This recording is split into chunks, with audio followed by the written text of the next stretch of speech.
Good day! Ito na naman si Kuya Mike. At tara, samahan niyo ko dito magluto ng isang masarap na sinampalukang manok. So, ito yung ating mga ingredients. Simple lang. Ito lang yung meron ako dito sa aking kusina. Ayan. So, gagamit din tayo dito ng hugas bigas. Yan ang ating pasasabaw. So, sa ating kawali, maglagay muna tayo ng mantika. Igisa ang sibuyas.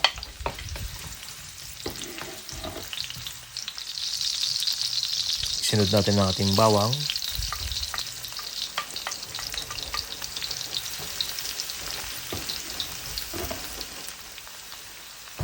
Tapos yung ating ginger o yung luya.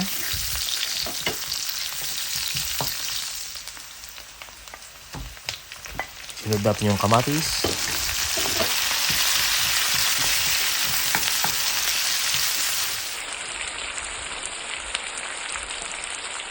At yan, ilagay na natin yung ating chicken.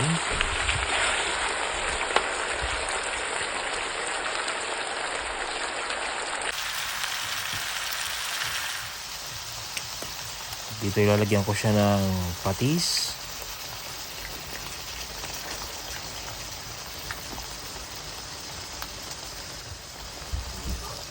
Paminta.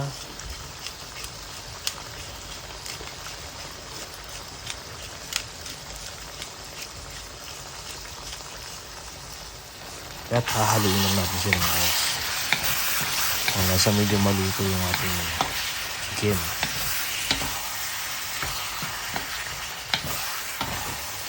Ayan, halo-haluin lang natin siya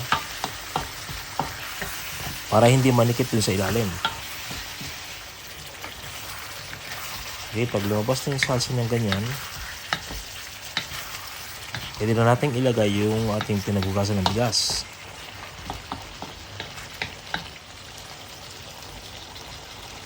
Yan, hanggang sa masubmerge lang siya o matakpan yung ating chicken.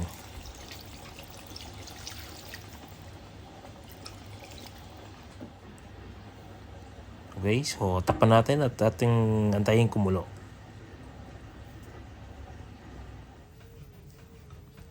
Okay, yung pagkakumulo na. Okay, so halu-haluin lang natin siya.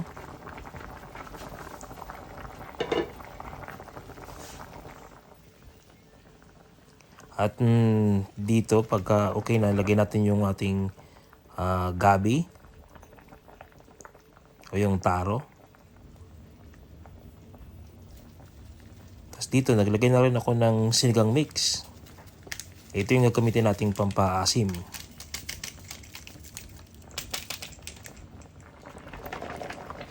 Ayan. Pag malambot na yung gabi, ilagay na natin yung beans. Tapos, isunod natin yung pak choy.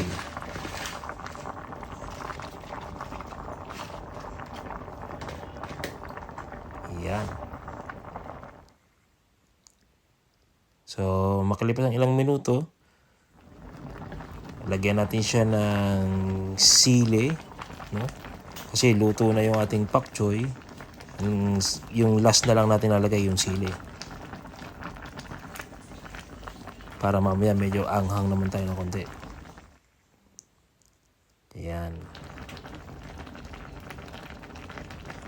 Sa ibabaw ko lang ilalagay yan para madali kong mahanap mamaya-maya. So, thank you for watching!